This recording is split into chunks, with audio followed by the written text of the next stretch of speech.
everyone. Hi. We're back. Hi. With a special guest this time. Yes. You can tell. So, this is Michael from Late Movie Reviews, How's everyone? lover and supporter of the film nerds, and we love and support him back. Yeah. Absolutely. I'm Yes, a we do. bigger fan than everybody else who's listening. Yes. You. You guys don't Anyone have a who say wants in to that. challenge him. Want to dethrone the spot. Anyone- Alrighty, sweet. So, Michael, do you want to tell us anything about Late Movie Reviews, your channel? Yeah, please. Yeah. When I was like really, really stupid and 13, I came up with an idea because I only saw movies on Tuesdays because they're the discount day at my theater that I go to, and usually I'd see one per week on that Tuesday, and I thought I just still wanted to make a channel where I talk about movies, and I thought that it would be weird if I just reviewed movies so late, because usually channels have it ready like the weekend that the movie comes out, even before that. Right. So I thought I could acknowledge that in the name, and that's how I thought of Late Movie Reviews. And now I don't really even do that anymore. I'm working on stuff. I'm kind of trying to perfect it a bit. I know it's never going to be perfect, but I keep tweaking it. It'll be out eventually. Okay. Awesome. Awesome, yeah. Yeah. And if you cannot tell by the audio, we are not in the same room. None of us are, actually. No. So, None. Paul and Okay. Cameron are. Yeah, Cameron and I are. Together again. But we are all in different places. So, Yeah. if the audio sounds a little off, that is why. But Yeah, we're recording this experimenting. Labor Day weekend, so... Yeah. And also, this is our first time meeting Michael as well, so you guys are going to get to listen to our very first conversation together about all these amazing movies. Yeah, amazing. Amazing Incredible is month. a word. Yeah, really good. So let's... I got a bone to pick with this month. Yeah. So let's just jump into this month. Yeah. Okay. Starting with the Ghibli, new Studio Ghibli, or not new Studio Ghibli movie, but the new Ghibli Fest movie, My Neighbor Totoro. Yes. So Michael and I saw it. Yes, I saw it mainly because of this podcast. Hey, good. Well, that's awesome. good. Yeah, Also 'cause- because I really wanted That's what we to were see wanting it. to do. Yeah, it's. I mean, what were your thoughts? Let's just start with you. This is like one of the best movies I've ever seen, probably. It's so Go. good. Like I've been wanting to see this movie for a while. Ever since I heard about it, I think like when I first discovered like YouTube movie reviews, I would watch like Chris Stuckman, and I think he like talked about this movie at a point or mentioned it a couple of times, and I always saw like the posters and the images of Totoro, and I'm not really an anime person, but for some reason that one really caught my eye, and I wanted to see that one for not really I don't know, not really a big main reason other than I saw it and I was like, I like the design of Totoro, I guess. So and now I've finally seen it. I'm so glad that I have. It's so good. I plan on seeing more Ghibli movies. It is really good. It's definitely. I think it's one of their better ones. They're all like really, really good. But this one, I mean, it's just one of the special things I think about Studio Ghibli is just the way that they write their children characters. Mm-hmm. They write them so real and so like. It's especially in this movie. Unique. Especially in this movie because they're the two main characters. There's like a young like kid girl, I guess, and then there's a toddler, like a little older than a toddler. Yeah, she's like 4, I think they said. Yeah, and they never get annoying. They never like, or yeah, Thank you, Lord. They get loud. They get loud. They do get loud. They act like children, but they don't like get on my nerves ever. Yeah, and like something that you see a lot between siblings in movies is that they always just like have this conflict, like they always like hate each other. But in this one, like you don't, they like love each other for most of it, and they play like I remember playing with my siblings. I mean, it just feels so honest. Not to mention, like, the animation is just beautiful. Yes. I mean, Would this come out in like 88? Yeah, 88. I mean, 88. it's old, but it's like, I mean, it's not that old, but it's like, it's it looks better than most of the stuff that comes out today. Yeah, definitely. I mean, it's like, honestly, like, pick a frame from this movie and you could hang it up on a wall. Yeah. I mean, it is just beautiful. Especially the poster. Yeah, the poster. And something that Miyazaki, the director, really loves to do is just, like, plays with themes of nature and, like, how humanity interacts with nature. And it's done in one of the best ways in this movie, and one of the most, like, recognizable ways. I think I like to believe in an alternate universe that Totoro is like Mickey Mouse. Yeah, in a way, yeah. Yeah, because he's just become the symbol of Studio Ghibli, or Ghibli. Yeah. He's on like he's in their logo now. He's like the Minions, except not annoying. except actually not horrible.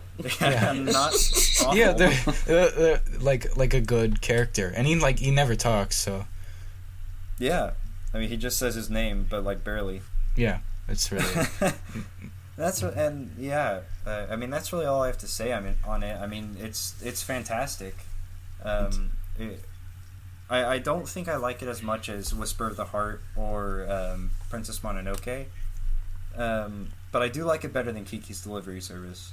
So I probably give it an 8 out of 10. I mean, it's just a solid movie. I mean, yeah, it's just so good. Like, I don't think there's a thing about the movie that I don't like. Honestly, I'm sure you have little gripes with it, and maybe there's a couple of times. Like I said, the kids don't get on my nerves, but it might have been just because I was a little tired. Where there was maybe one moment where I was like quiet, but it's still it feels like true to their character still. Yeah, I mean, I agree. I think it's I mean, there are some gripes I have with it here and there. I also saw the dubbed one, which I did not like the voice acting very much. That's I wanted to talk about that too. I didn't see the dubbed version, but I've seen some like clips and I watched the dubbed trailer, and it's just not the same. It really doesn't feel the same. I can tell, even though I haven't seen the subbed version. Like the dad character, I mean, the voice actor they got for the dubbed one was just like, "Hello, I'm Dad, and I am Dad." And it's just like, there's not a lot of personality other than that he's Dad. it just felt like he was just Dad. That's all he is just Dad. I do like that they still get a little bit of that genuine feel because the Fanning sisters are in the dubbed version. Yeah, but they just some of the ways from what I've seen, some of the ways that they deliver a few of their lines is just, it doesn't feel the same. Like, it doesn't have much of an emotional impact as how they would deliver their lines in the regular version. Right, and I can see that. I think I actually had less of a problem with the younger one. I thought she was, like, the voice actor for her was, like, perfect. She was so good. In all of her deliveries. Yeah, the older one, I was a little less convinced. But, like, I mean, most of the voice acting wasn't as bad as I was expecting. Even with that, I mean, and that's just the problem with the dubbed one. I haven't seen the subbed one, so hopefully that the subbed one improves my opinion. But, like, it's still a fantastic movie, like, regardless of the voice acting. Yeah, definitely. I mean, there's voice acting being good is just like the tip of the iceberg. I think it's also a really heartwarming movie too. It's very heartwarming. Yeah, the emotional scenes really hit for me. I never got like sappy or cried or anything, but I get where people would. I have a question though. What do you think your favorite scene was?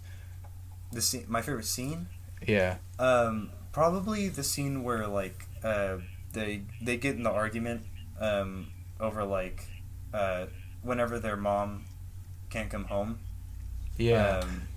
That I loved that scene because every response and every like reaction I felt was just so real. I mean, the movie's just has such a good heart and such a good realism about it, while also balancing its like fantastical parts.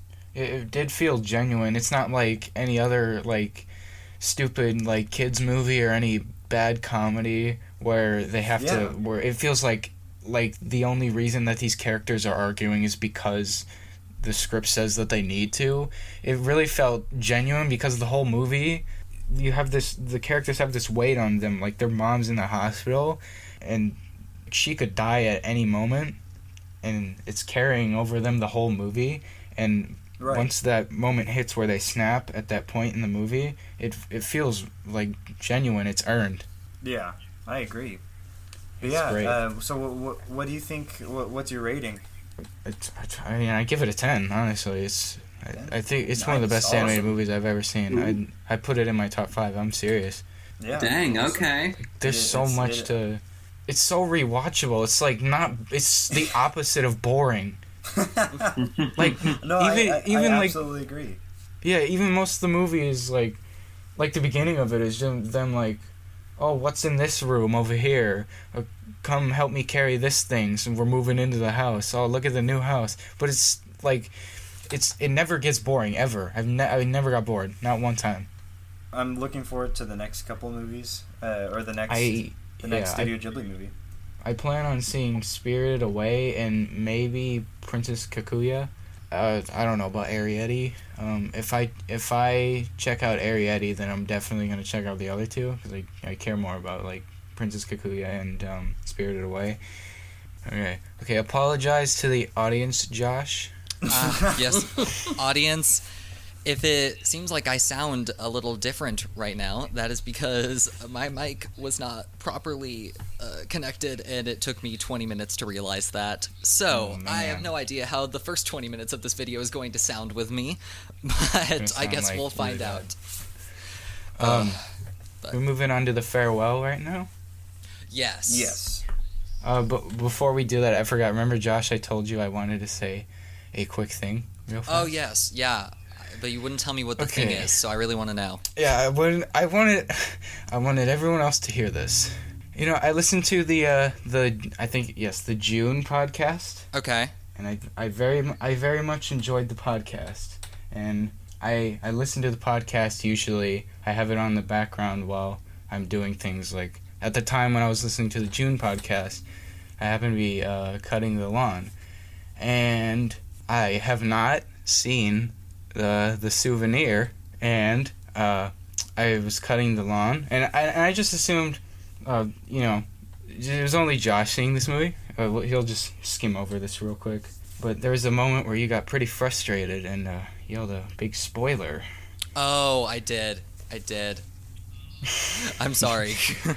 And I remember I was in the middle of cutting the lawn, and then you said it, and I stopped the lawnmower, and my arms threw up in the air. I was like, ah. And then I'm sure like all my neighbors who were outside thought I was crazy or something. Well, we've always been okay with spoiling stuff on the podcast, but we always forget to mention it. We forgot to mention it for this one. If you're listening, spoilers for all of these movies. We did. Yeah, spoiler for all these movies. All of the movies. Yeah, we didn't really dive into any spoilers yet, so we saved it for this one. Yeah, we're good. Yeah. But yeah, that's my bad. No, that's okay. I just wanted to poke fun at it. I thought it was funny. No, I deserve to be poked fun at for that. Because I think there's a moment where, like, after I say it, I immediately go, "Oh shit, that's a spoiler." Sorry. Yeah, you did, and I was like, he seemed very apologetic about it. I guess it's okay. I'm still gonna watch the movie, and I'm still gonna, because I've heard good things, but you've said some not good things, so I'm gonna go with that in my mind and think about it. Yeah, because I've heard good reviews, but I don't know anyone else personally who has seen the movie, and so I really want to know what you have to say about it, so that I can actually have a discussion. I mean, about Walmart's it got a DVD copy I can have, but I don't want a DVD of it. So, but that's all I had to say about that. It was just a quick thing, because I thought it was pretty funny. So on to another A24 movie. Oh yeah. Yeah. The Farewell. The Farewell. Oh yeah, The Farewell. I'm gonna take off the headphone for this one since I haven't seen it, so this is just you guys. Okay. Oh, so we can. You don't want to hear about so it? So we can go spoilers on this one. But yeah, so what'd you guys think of The Farewell? I liked it. I really, really, really liked it. See, I wanted to like it a lot. Oh. But it's just okay for me. I thought I would like it more, but I think it's just okay. Oh, okay. I can really understand that. Yeah, so what would you guys like it like? What were some positives for you guys? The first thing that always comes to my head is the performance of their Nan. She's so good. This is the only movie she's ever been in. Yeah, I saw that. She's insane. She's so Zen's good. out. She feels literally like a real person. Like they just filmed somebody's grandma. Yeah. Yeah. She was like my favorite part about the movie. I agree. I think she was fantastic. Her and Awkwafina. We forgot to describe the plot. Oh yes. Yeah. Of this movie. So, The Farewell is a movie about this Chinese-American girl named Billy who finds out that her grandma, or her nai-nai, has cancer and is about to die.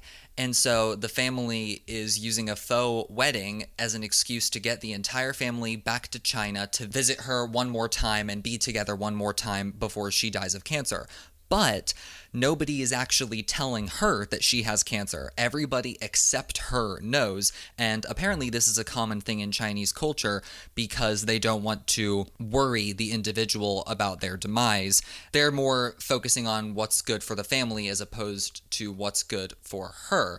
But that's a Chinese culture thing. And so Billy, since she's lived in America pretty much all her life, is having real struggles dealing with not telling Nai-Nai and also Nai-Nai dying, and also the cultural divide between the independent, individualistic American culture and the communal Chinese culture that she has felt separated from. Yeah. That's a good way of describing the plot. And Thank hijinks you. ensue. And then hijinks ensue. And yes, hijinks ensue. I wanted to say that one. I'll do it for one of them in my speed run. You'll have a chance. Yeah, I will have a chance. I have plenty of You'll get your chances. chance. But So yeah, But yeah, I liked it. I can get what you're saying, Paul, because... Sorry, I'm looking at notes. I thought I'd finally start taking notes over stuff so I'd actually have more structured things to say. But I do think it was a bit slow at times, and not all of the scenes have the same spark that makes slice of life movies so impactful. Mm-hmm. And so it can kind of slog down at times, but I think the quiet human moments are what really make this movie. Yeah, I do agree with that. Oh, go ahead, Michael. Oh, sorry. I was just wondering what Paul didn't like about it, before you say, I think it might... Was it like the movie kind of felt a little repetitive? Was that one of your main gripes? Which was... It kind of bugged me a little bit, that did, but... The moments that did just keep repeating, it felt like they had at least something slightly new to say. So I kind of gave that a little bit of a pass. Even I still acknowledge it was a bit repetitive. Yeah, it just got too repetitive for me, and I think one of the major flaws that I have with the movie is that they don't really explain why they do what they do, or they follow that tradition until like really late in the movie. Because they don't really, I don't think they present both sides until very late in the movie, and at that point, it's kind of like. I feel like they did that. Or it gets. Well, I think they mention it pretty early on in the movie, but it's not in a sympathetic way. They mention that that's what they do. They don't mention why they do it though. I think it gradually got more obvious. Like, go ahead. I think it was more subtle with it kind of presenting the conflicts of like Billy and her not understanding why this is right. It kind of starts off as like they're sad because she's dying, but then it like slowly graduates to talking about how, like, American culture and Chinese culture and how they're so different. I suppose, but I don't really get that. It doesn't feel very subtle to me. It feels like it's always like that topic is present throughout the entire movie, just based on the premise of the movie and who Billy is. I understand that. Yeah, and from there, I just don't think the conflict really develops. There's one part where they kind of discuss, the dinner table scene where they discuss the differences between China and America. But even that feels very surface level. I don't think they really go deep into really like why America and China are different, or like what makes us so different. I think that it never really gives any like solution to any of this. Well, right. I think it just kind of reflected the awkwardness of just pure silence. Like throughout the movie, everyone's quiet about telling the news. There's like scenes at the dinner table where it's just so awkward, and you can like hear people chewing their food and clanking their silverware and all that. Right. It just feels so awkward. It's definitely, this kind of movie excels when it's around the dinner table. I think this plot very heavily is like, oh, this is a dinner table movie. Just the conflict. It feels like it's that kind of movie. And that's where I think the movie excels, when it's the family together and they're kind of with their interior conflict, or not really interior conflicts, but just each with their conflicts with each other. I think the premise is an interesting one that I was really excited for, but it just doesn't develop. I don't think it borderlines for me being very one note in what it's trying to say. I mean, and I think that's really exemplified through Awkwafina's character. To where she just basically does the same thing throughout the movie without really changing very much until the end. And it just feels very one note. It doesn't feel like it develops or moves or flows very well. I understand that. I do get. I feel like Josh understands it a little less. Like he's got more to say about that, but I just didn't really have much of an issue with it. I guess it's just, for me, it's personal preference. Josh, what did you think about that? Well, see, I can see what you're saying, Paul, about it being one note. I don't know how much I agree with it, simply because I think in terms of Awkwafina's performance, you can see both sides of the coin. I don't understand why people are saying that she should be like getting Oscar buzz, because she's good, but I don't think she's amazing in it. I think she does have this compelling naturalness, and her performance is at best when she's actually allowed to express emotion on screen, but whenever she isn't, she is kind of just deadpan the entire time. But you can kind of see behind it, at least. Yeah. And I like what Michael was saying earlier about how it doesn't exactly answer any of these questions, and so... Well, I'm not saying that there should be an answer. I just want the question to develop. I want the change and become more nuanced and like layered. I just don't feel like it's very layered. I just think it's it's the surface level of the argument. Which I think is fine. I don't know. I feel like it presents itself in a way that, it's really going to dig at the heart of the differences between cultures, and I just don't think it does that. Well, I think it kind of does, because it starts off just kind of dangling the idea of culture in front of the audience. It starts off more about Nai dying and focusing on that central question. And then I think as it starts to develop more about the cultures, I personally didn't mind that it wasn't going super deep into the differences specifically between the cultures. I was more focused on the fact that Billy felt like she didn't belong properly to either one. Well, and I mean, the thing that I was grasping onto that kept me going throughout the movie was that her Nai, since she had such a strong emotional connection to her when she was a kid, she is her primary connection to this culture and her childhood. And so her Nai dying almost feels like this part of her is dying as well. Well, that's what compelled me to it. Well, but sure, but I don't think... I don't think it goes any deeper than that, though. I think that's a very like, it's not very subtle in the way that it approaches that. I think it's pretty on the nose, which is fine. I'm not saying it has to be layered, but I think it makes it more interesting to be layered. I'm not asking for the movie to be very explicit in its, in discussing the differences between these cultures. But just, again, like you said, I think you can analyze it through Billy, but I just don't think it does it very much. I think it wants to. I think it promises that it'll do that, but I don't think it really follows through. I definitely see where you're both are coming from. I think I do like it more than both of you, which is weird because I feel more with this conversation. I feel more in between you guys, but I just really enjoyed the movie a lot more. I guess it comes down to more of personal preference than, so I guess I lean more towards Josh's side. Right. It just didn't bug me personally, but I totally get why it would bug you, Yeah. Alrighty, so ratings? 7. I go 9. That's a 6 for me. 6. Oh, yeah. Dagger to the heart. Hey, that's a good score. Yeah. Which I totally get. Okay. I had it at a 10, but on a rewatch, I did notice a couple of these problems a bit more, which I guess I took a point off for.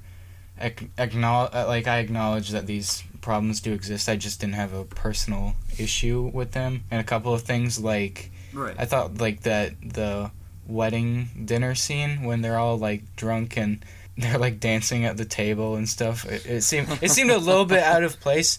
I did like the scene though, and just little minor things like I think I noticed some like dubbing issues when they were speaking English at times. Some fake looking that opera singer at the wedding. That was that. I don't know. That was rough. That was really bad. Honestly, that was probably the worst part about the movie. Really bad. I forgot about that. Yeah. That didn't look real. Cameron, you're back. Yes, I have returned. Wow. Perfect timing. So the final verdict for The Farewell is a 7.3. Awesome. All right. Yeah. All right. A very solid rating. Usually a 7.3 doesn't sound super great, but considering that we often all have very different opinions, getting a movie to get above a 7 on this podcast is actually pretty impressive. Yeah, with you three trying to take each other down, Yeah. Gotta do it. Yeah. All right. So shall we move on to Hobbs and Shaw? Hobbs and Shaw? Yeah. Ooh. Yeah. All right. Boy. So, Michael, you want me to explain the plot, I guess? Yeah, sure. I can't even remember. All right, so... I literally remember barely anything about this movie. Is a spin-off of the Fast and Furious franchise, and it follows Luke Hobbs and Deckard Shaw on a world-trotting adventure, or globe-trotting, and they basically, there's a villain, and his name is Brixton, and he's played by the great Idris Elba. And he's like, I'm evil, and I love evil viruses. I'm Black Superman. Yeah, he's Black Superman. There we go. And he says in the movie. So, basically, Shaw's sister, Hattie, yeah, that's her name. I don't know how I remember that, but I do. She's like, all right, team, we got the virus, let's get out of here. And then Idris Elba's like, yeah, I don't think so. And he like tries to go and get the virus, and she's like, you know what, screw you, and ejects it into herself. And so basically her brother hears about this, and then Hobbs hears about this too. So the CIA and the Brits got to team up, and they get one operative for each, and it's like Hobbs for the US and Shaw for the British, and they got to find his sister, get the virus out of her, and keep it out of harm's way before Brixton comes. And when Brixton gets there and they meet, hijinks ensue. There we go. So, that is the plot of Hobbs and Shaw, and it is just so stupid. It is. Like, it's just like... You're absolutely right. It's just really, really dumb, but it's really fun, but that doesn't mean it's a good movie. I don't even think it's fun, honestly. Really? Yeah, I didn't have fun with it. It was just the whole movie. I was like, when's this gonna end? It's too long. Really? Yeah. It is very It's long. way so much longer. Especially after than it should that big sequence, you know, in like the kind of the rundown nuclear type place. I thought that was going to be like the final battle, but they still had to go to Samoa. be. Yeah. and still, like, Yeah. do all You know, that stuff. yeah, you're right. Yeah. That's so. Because, like, in that moment, everything from the plot comes together, and I'm like, wow, this seems like the natural end point. They're like, oh, no, it's got to be about family. This movie has 3.5 acts. It really does. Like, it really does, yeah. It's just, I mean, the action's, it's fun, but, like, it's nothing like, when I watched it, there was nothing where I was like, wow, that was a cool camera move. Yeah. Wait, you didn't like when the helicopter lifted the cars? Actually, actually, I think I fell asleep. Because he fell asleep when that happened. my eyes were getting like really heavy. I could feel my eyelids just draining, and then the next thing I know, I was like, "Where was that helicopter scene that was in the trailer?" And I was like, "Oh, I think I fell asleep." You might have missed I it. think I did. Honestly, I was so bored. But yeah, I mean, that's really all I can say about it. Like, it's the type of movie that if you've got some friends over and it's like 1 a.m. and you want to just put on something to have in the background to laugh at, I'd put on Hobbs and Shaw. No, I'd put on It's like, Boss oh, Baby or yeah. something. I don't know. You said you'd put on Boss Baby. Yeah. Honestly. But I mean, it's just a really stupid, just very formulaic, Mission Impossible light, if you will. Yeah, it's a less just pretty- impressive just- version of Mission Impossible. Yeah, just very forgettable. Just, you know. Yeah. So, you ready for ratings? Ratings. Ratings, yeah. Do you want to go first? Michael? Sure. I will give Hobbs and Shaw a 4. Oh, I give it Ooh. a 3. Okay. I just Well, don't that care. makes the final verdict for Hobbs and Shaw a 3.5. Hey. It's surprising. Sounds about right. I thought more people would have saw this one on the podcast, and I thought at least someone would be in there and be like, "Yeah, it's actually really fun." Because I heard a lot of, "Oh yeah, this is actually really fun, man." And I never get behind these Fast and Furious movies because everyone's like, "Oh, they're just ridiculous fun," and they're self-aware, and I don't think they're self-aware. They're just stupid. Can't argue with you on that. Yeah. Yeah, I've never seen a single Fast and Furious movie, so that is why I didn't see it. I've heard the that movie. Furious 7 is good, though. It's okay. I don't like that I one. think it's okay. I like the ending, the tribute to Paul Walker, but the movie is, how do you say, trash? Yeah, I think it's just fine. It's sweet. Alrighty. All right. So, Okay, what's next? we're moving on to The Kitchen. The Kishon. This is another Which is Cameron also Michael, just a Cameron and Michael, Cameron right? Michael. Also, right? Yeah, I believe so. I can explain the plot for this one if you'd like me to. Yeah, sure. Go Okay. ahead. So, there's these 3 mobsters who get taken to jail. I can't remember why. And, some robbery that went wrong, I think. Right? Yeah, and they were like trying to beat up those cops. Yeah. And then the other cops were like, get off of my people. I'm like, why did they do that? Yeah. So, It's not like you could have just run away, but hey. So then when they go to jail, each of the husband's wives take their place and talk about how cool they are. Yeah. And then So and it's then, widows? and then hijinks don't ensue. And hijinks don't ensue Hijinks don't 'cause really nothing ensue. happens. Nothing happens. Yeah. And the stuff that does happen, it's just boring. What Like, does happen? The movie, like, it's directed by Andrea Berloff. It's her first movie, but she's written numerous stuff. And she wrote Straight Outta Yeah. Compton, which is one of my favorite Oh. movies of all time. And so going into this, I was like, man, this is probably going to be awesome. And then I was more disappointed than mad at the movie because of just the potential that it had to be great. It really could have, honestly. You It know what also I mean? had some pretty decent trailers, right? Yeah, I liked the first trailer. I don't know. They didn't really speak out to me or anything.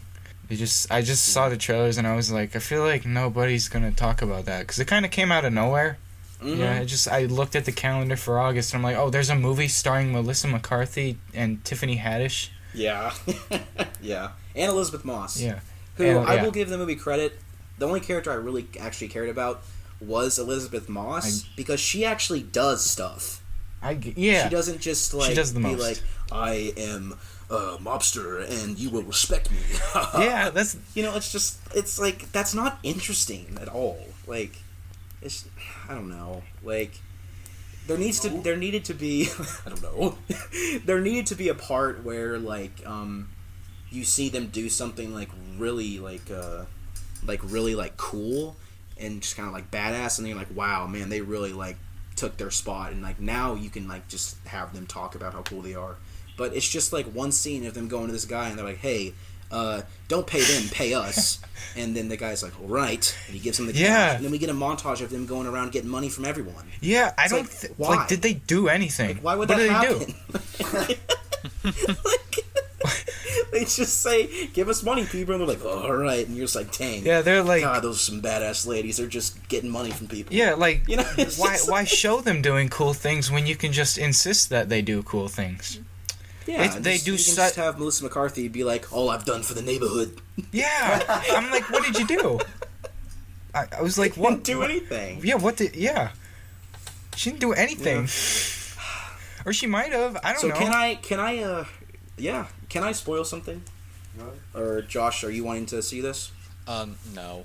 Okay. So basically, just about the end of the second act, they kill off Elizabeth Moss's character. So random. And that was the shit. point. And that was the point in the movie where I was just like, screw you. That was the one thing that kind of kept me going. And now I'm just like, just end. And it, You know, like, just like, it's just such a waste of it her came out of because, nowhere. like, it was really because they send out this guy. They put out these hits on these people, and like this one guy like sees the guy like who got shot laying there dead, and we get the obvious like pan like going on his face. He's gonna exact some vengeance shot, and then he sneaks into Elizabeth Moss and her boyfriend's house one night and tries to like kill him, but then she like gets the jump on him and shoots him. And she's like, oh, it's that one kid. And then he, like, somehow is still alive and shoots her. And the boyfriend's like, no! And then kills him. It's just like... Yeah. It was just like, what was the point of that? Yeah, it's like, well, you can't have the boyfriend die, so you gotta have that moment where he freaks out and then decides to fight back. Yeah, it was just really odd. Like, I just didn't really think the movie needed that because they don't do anything with it. I mean, I don't think the movie Like, needed any of the boyfriend. scenes. I mean, honestly, like, and I feel so bad because I have a lot of respect for Andrea Berloff, and I love all the actresses. It just the movie just really wanted to be. I don't really know how to describe it. Just really thought it was better than it was, if that makes sense. And I was just really disappointed with how it turned out. Yeah, I mean, So I get it. It's shot like nice. It's like it looks like a professional movie. It's competently shot. Yeah, Yeah, from like just a quick look, it looks like a forgettable but professional movie. But like, if you actually watch it and you pay attention to the story, you're like, did like a 5-year-old write this? It's like it was made. It just doesn't really go anywhere, and It's like it was made in a universe where you can get a PG-13 rating while still having a lot of F words, because like there's like it's R for like language. yeah, I feel it for some. it's not really violent. Yeah. Like, really at all. It didn't. Really. I thought. Like, you really see anything. I thought it was pushing for a PG-13, but then I remembered that like it has a bunch of language.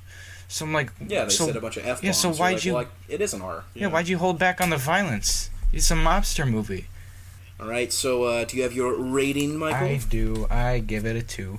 I would give The Kitchen a 4, and I'm giving it a 4 mainly because I really enjoyed Elizabeth Moss.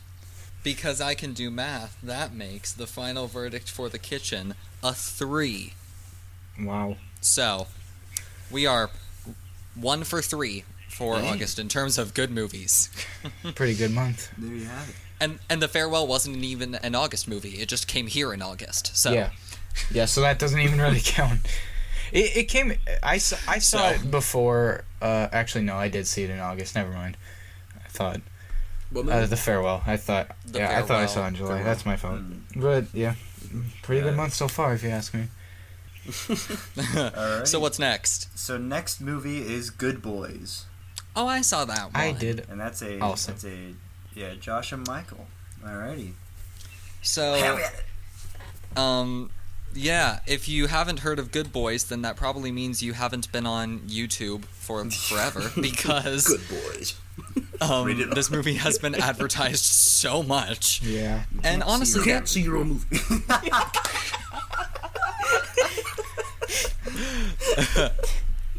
so this movie is about 3 boys who have just started middle school. Their names are Max, Lucas, and Thor. And they really desperately want to go to this kissing party. So they try and use a drone to spy on their neighbors to watch them kiss. But then these 2 girls end up stealing the drone, and basically they spend the entire movie trying to get the drone back from the girls. And, well, I mean, so much hijinks ensue, basically. Yeah. I don't want to go too much into it. All of the hijinks ensue. Yeah. Some hijinks do ensue. Yeah. More hijinks than usual movies ensue. Yeah, I guess. I guess so. Yeah. Yeah. So you didn't like this movie, right, Michael? Okay, this is weird. This never happens to me. At first, I gave this like a 6, and I was like, it's fine. Because I was really liking it until, like, the frat guy scene that was shown in the trailer, so it's not a spoiler. And then after that, I didn't like anything at all after that. Like, after that, I just wasn't laughing. I thought it was a cheap-looking movie. And, well, the whole movie is. Nothing? But, like, I didn't find any charm to it. I thought, like, when it tried to get emotional, I thought it was, like too stupid. It's like, oh, yeah, whatever. Like, you know, you're trying to pull at my heartstrings now. Nice try. Like, Yeah, I will agree that... I mean, I think I like the message that this movie's trying to go for. I do think it kind of comes out of nowhere, and it feels pretty forced in. yeah, Because yeah. basically what the movie's trying to do is, like, towards the end, it starts hinting that the boys aren't going to be friends their entire life because they all have their own different interests, and maybe this is, like, one of their last hurrahs. It's kind of like Booksmart in that respect. But not where, as good? Yeah, it's just not handled as delicately because the entire movie, I never got the sense that the 3 boys had any sort of conflict with each other, whereas Booksmart, it's kind of foreshadowed at points, and then there's literally just a random scene in the middle of Good Boys where the 2 teenage girls are talking to them, and they're like, Yeah. well, yeah, most of your friends later in life aren't going to be the friends that you were friends with when you were younger, and they're like, well, that's not going to be us. Yeah. But then that kind of just ends up becoming what the movie's about. They say that, and then another scene happens, and then the very next scene that foreshadowing takes into action. It, like, happens just, like, right away. Yeah. It was, like, really frustrating. It was, like, I feel like they were like, oh, yeah, we gotta foreshadow this, so we'll put a scene here. Yeah. And I like what they're trying to do with it because, obviously, since the movie is rated R but the stars are kids, I feel like it's a movie about kids but made for adults, and so I like the idea of it ultimately being this reflective movie on the simplicity of childhood friendships and that sort of fun thing. They just should have done it better. Yeah.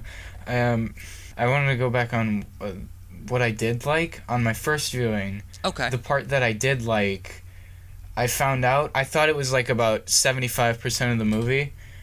And then when I saw it a second time, because my friend was like, I'm going to go to the movie, you want to go? I'm like, yeah, sure. It was fine, so I'll go again.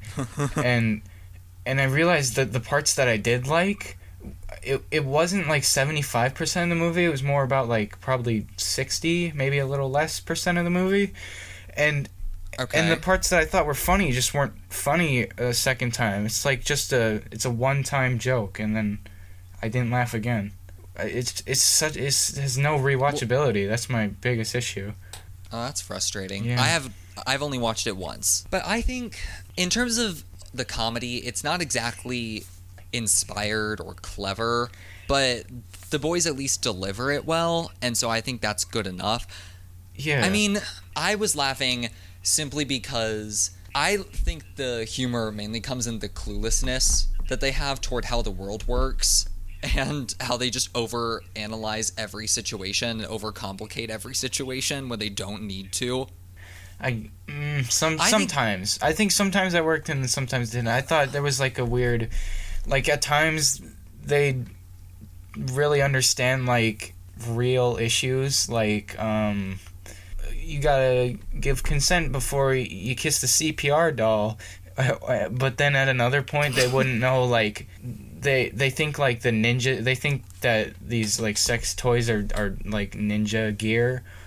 It's like they go from being like their actual age to being like 5. Like it felt distracting. It's like, how do you not know what that is?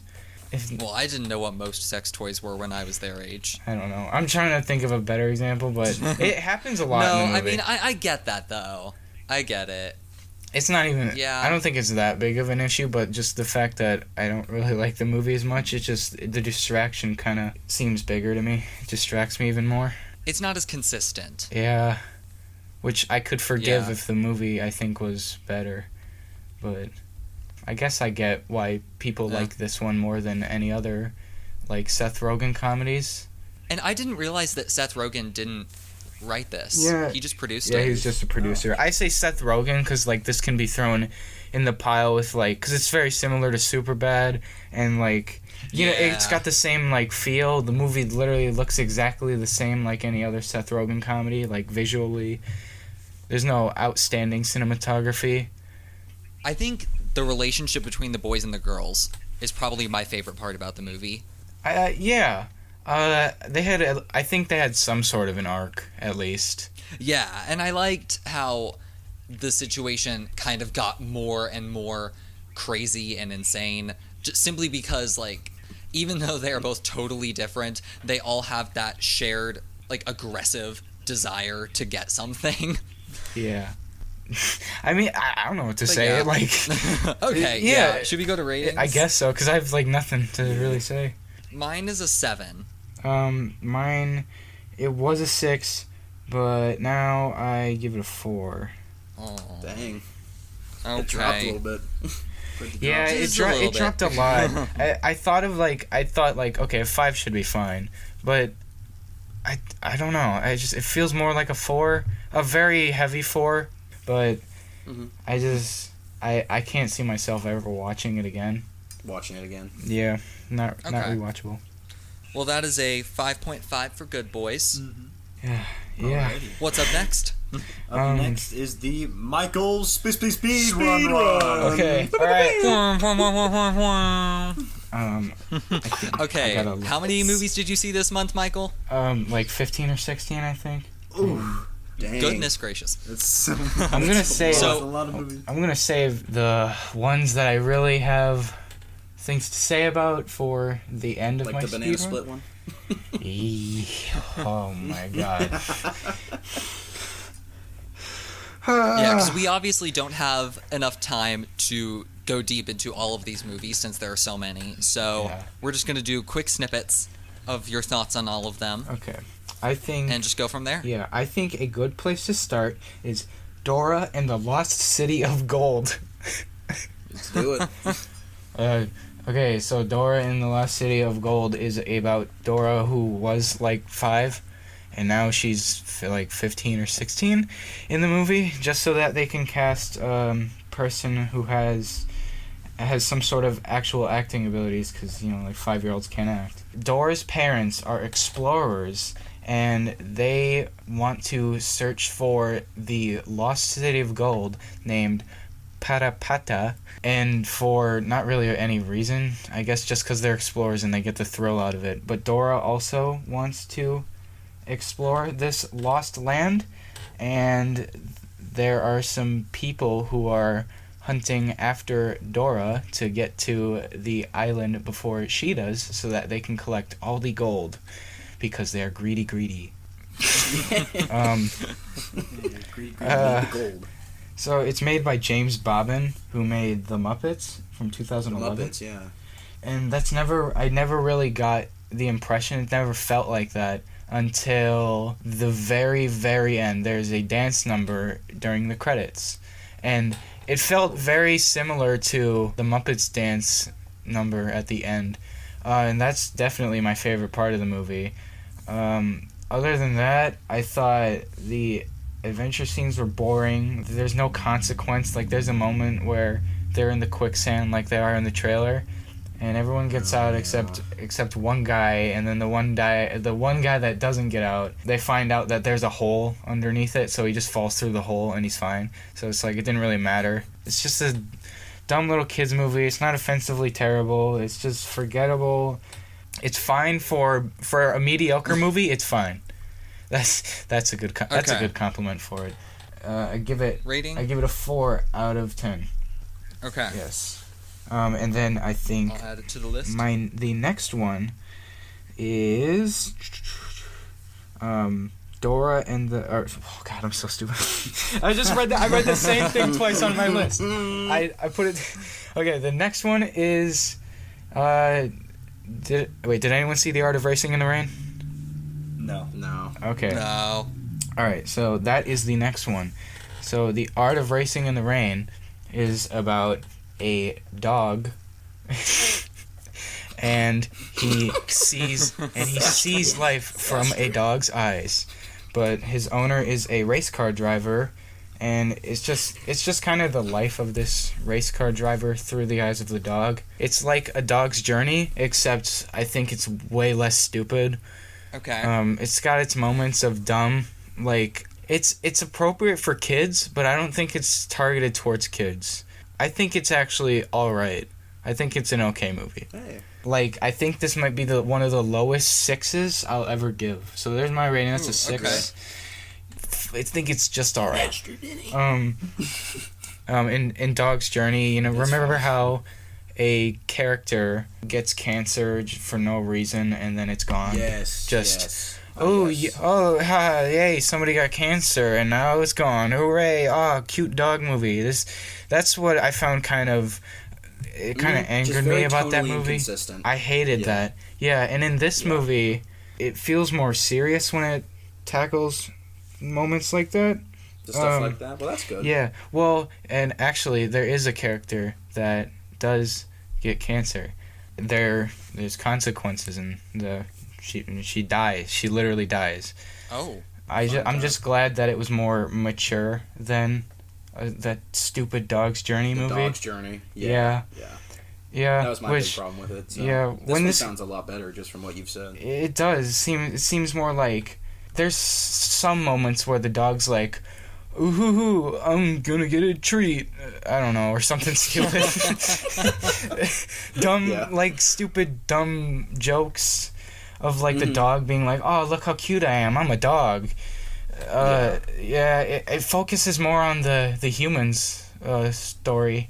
It's more cheap, I guess. It feels just like a cheap movie, like just better than Lifetime, but it's no like really. It's no A24. Yeah. But it's fine. What's next? The Angry Birds movie 2. Oh, you gotta give your. Did you give your rating? Oh yeah. I said a 6 before, but yes, that is a 6 for me. Okay, 6. So the Angry Birds movie 2 is directed by the guy who made Flapjack, which I didn't know going into it. So from the trailers, I thought this is gonna be one of the worst movies in so long. Like, it looked really, really bad, and I think it was. I didn't think it was a good movie. I think it's very mediocre, but there's times where that cartooniness it gets bonkers at some points, and I enjoyed the moments like that. Like the hatchlings, like the baby chicks, have a plot where their eggs get lost and they're chasing after the eggs the whole time, and you just kind of cut back and, oh, what's up with the hatchlings right now? Oh, they got the eggs back, but then, like, I don't know, the eggs get lost again. So the whole movie, they're just kind of chasing after the eggs. I genuinely thought that subplot was funny, but everything else was not, like, I didn't think anything else was funny, honestly. I thought the comedy was awful. Yeah. Oh, this is interesting. Did you know they do Baby Shark? Yeah. What? They do Baby Shark. Baby Shark. There's a billboard of red dabbing. I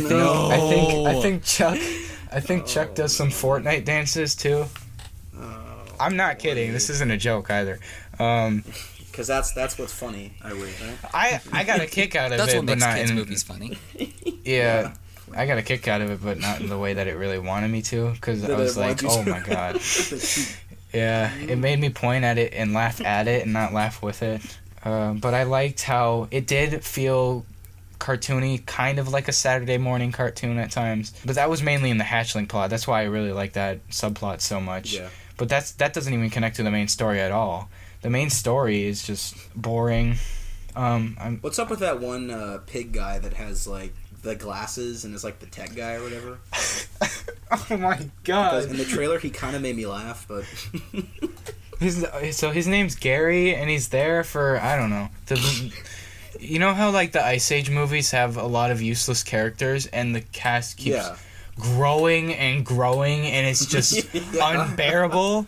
I got hints of that from this movie, because it's like, I don't know why this guy's here other than to, I don't know, you need a person to be there to do a computer, I don't know. Like, the movie gets, like, crazy at points. You think, like, a character could just be like, yeah, I'm pulling my laptop out of my back pocket, and it's a convenient moment. Like, I'd just be fine with that. But we have, like, this character, this pig, who's, like, the techie. And then Aquafina is also in this movie. Okay. From The Farewell. She plays one of the pigs, who is the teenage, like, daughter, I think, who has, like, her iPod with her. I actually have a cardboard cutout of that because it's from my work, and I have it in my room, and I think it's hilarious, but I don't know why she's in the movie. I think there's some more pig characters that are in it that I can't even remember. There's another one that I can't remember. It's just What's your rating? It's a 4. I give it a 4. 4. Okay. I wouldn't be shocked if any of you got a kick out of it. I just didn't think it was really for me. How many more movies do we have in this speed round? I think I got 4. I think I got like 4 or 5. But these next two I can get over really quick. Okay. So this is Bring the Soul, the movie. It's about K-pop, the band. It's a K-pop band named BTS, and they perform concerts. I give it a 5, and that's it. That's my whole review. Oh, that's it. I was watching it, and I just I tapped out. I was like, no, I'm not a fan of this. All right, there's nobody else in the theater with me. I whipped out my phone a couple times. That's it. 5 out of 10, but like All not right. 5 because of quality. 5 because I don't like. I shouldn't even be rating this. So the next one is Angel Has Fallen. It's about Gerard Butler, who gets framed by some bad guys. There's an attack on the president or something. I saw this movie like a week ago. I can't even remember it. There's an attack on the president. The drones, right? Yeah, the drones. The drones. And he does that funny dive into the water. That made me laugh. I was laughing so hard at that point. There's an assassination attempt on the president, and he's framed for it because he's the only guy that survives when they're out there in the field when like he's fishing. So they think it's him, and he's on the run trying to prove that he's innocent, and it's really funny. I thought it was funny. In the beginning of the movie, there's a scene where they're playing paintball, and then after the match is over, a dude comes up to him and says, "Hey man, you pushed me down the stairs," and I was like, oh my god, I wonder if this guy's gonna come back later in the movie. And then later in the movie, there's this car that's chasing after him, and he knocks all the guys out in the car, and he takes off their mask, and one of the guys is that guy who got mad at him. And in case you really forgot who this guy was, they literally cut back to the exact clip of him freaking out in the paintball rally. No. I don't think I would have saw this yet, but it was my dad's idea to go, honestly. Yeah, and he enjoyed it, and I get it. He likes action movies like this where it could be realistic. He likes realistic, based on a true story stuff. And I told him he should watch The Farewell, but he's not going to. But that's besides the point. Fake fan. I thought it was funny. I thought it was really funny. You know that phrase, turn your brain off? I hate that phrase But if you like, Yeah, I don't know, but- say you got like completely trashed to this movie or something and watched it, it would be really fun to watch it with friends and like just point and laugh at the screen. I had a good time, but I give it a 3. 3. Ooh, okay. Yes, Angel Has Fallen. a 3. All right, we're down to the final. I think this is the last 3, and these are the kickers. All right, okay. Ooh, So I'm okay. gonna start with Overcomer since I can do that one quicker. Overcomer is a movie about a basketball coach man.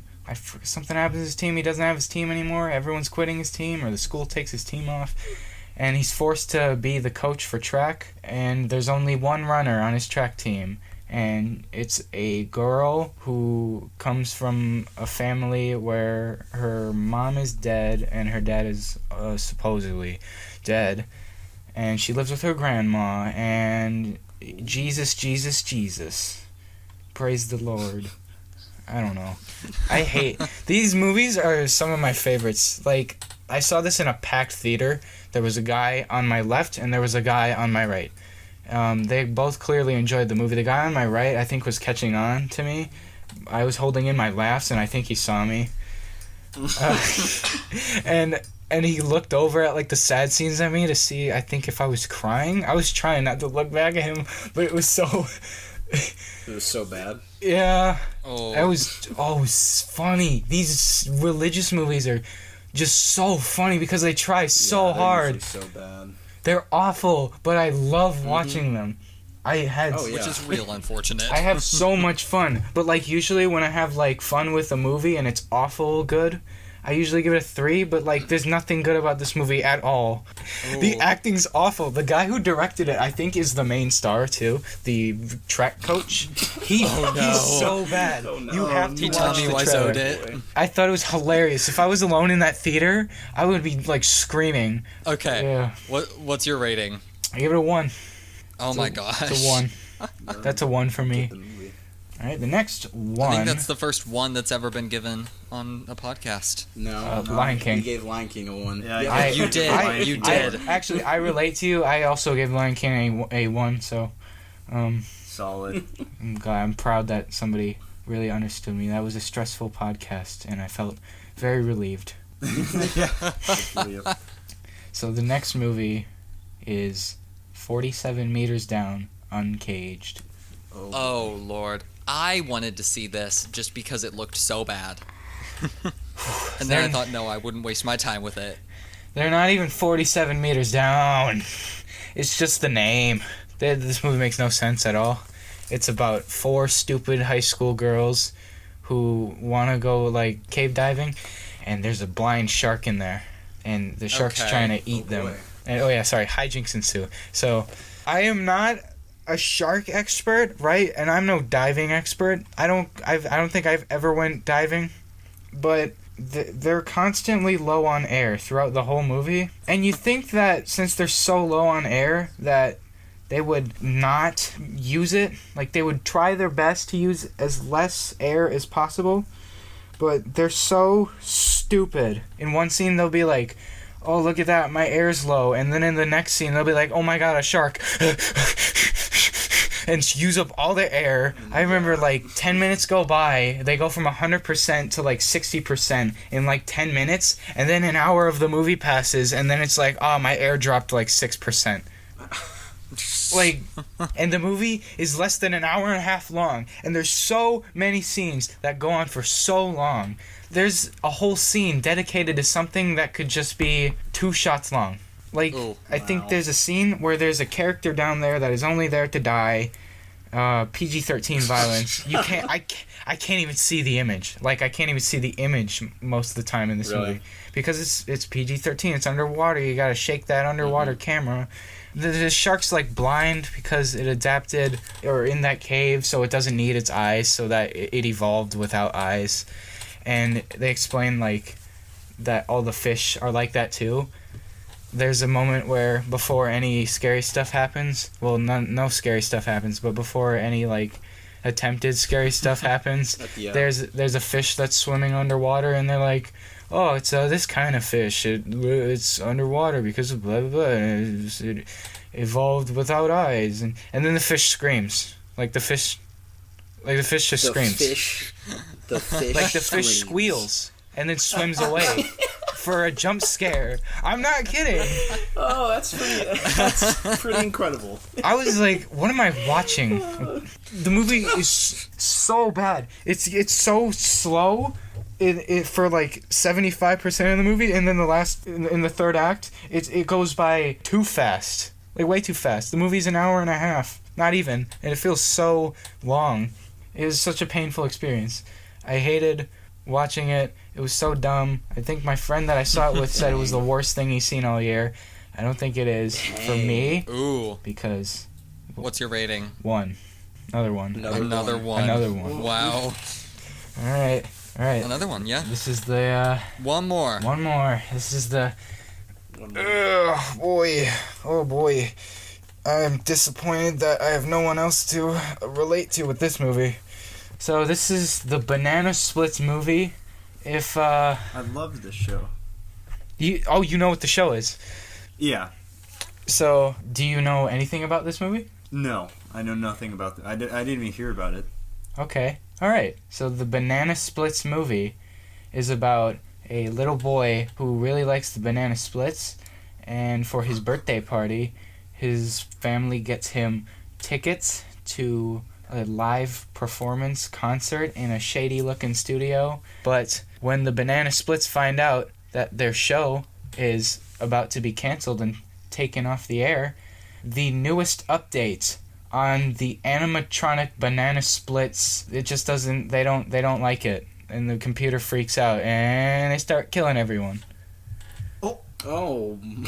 Whoa. And that's the gimmick, is that it's an R-rated movie, but you remember the Banana Splits, they're kids They're kid thing. Yeah, they're kid properties. Yep. Oh my god. Oh my. This We is just looked up the poster, and like the dog or whatever has like an axe yeah, in his hand. yeah, Bingo with the axe. Whoa. Oh man, you know people and their Five Nights at Freddy's theories. I'm not Yeah, one to be yeah. like, Yeah. oh yes, this theory is so right. I always hear like fan theories and I think that's stupid.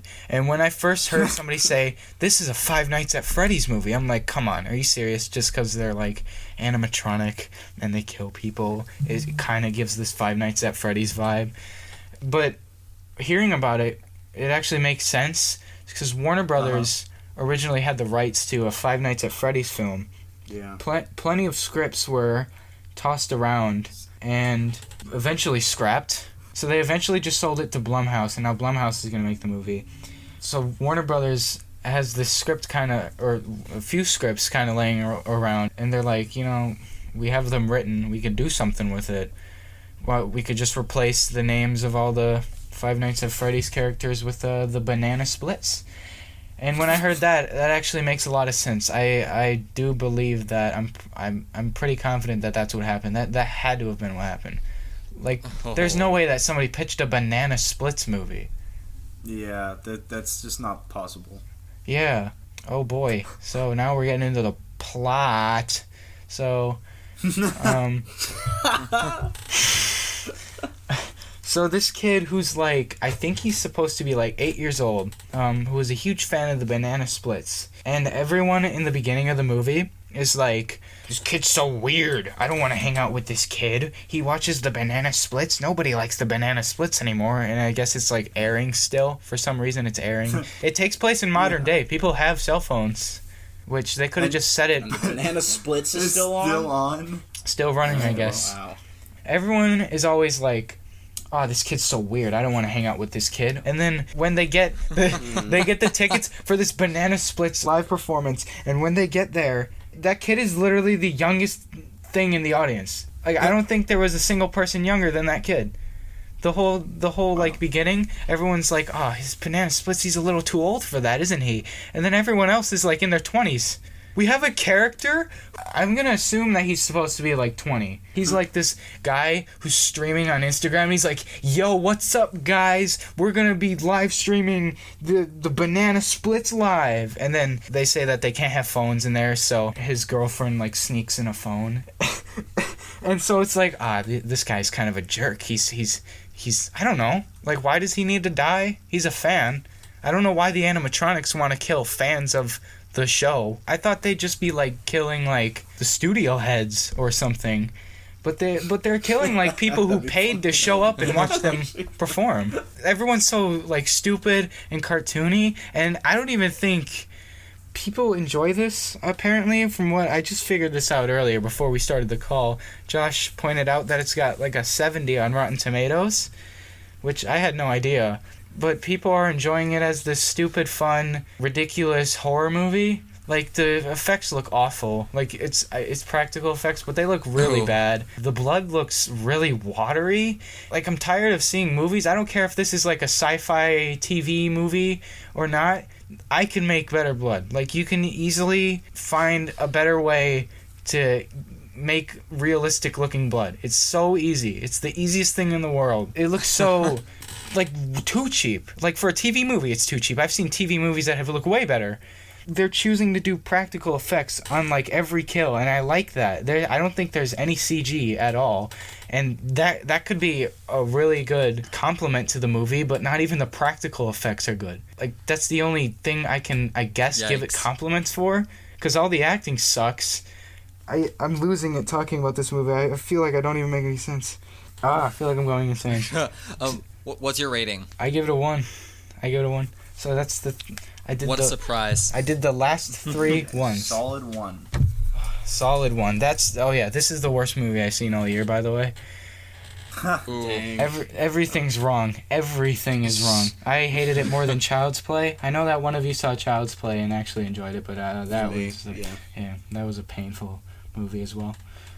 Painful. Yeah. Well, that concludes our Michael? not quite so speedy speed round. Yeah, but... I'm sorry. I rambled a bit because I didn't know where I was going there. No, you're good. Tried my best. No, you're good. Alrighty, so I think the next movies we got are the Invader Zim and Rocco Netflix specials that I saw. Is this just you? This is just me, I think. Yes. Unless, Michael, did you see it? I did not. I actually intended on watching it. I haven't gotten to it. I should have. I really wish I did. Okay.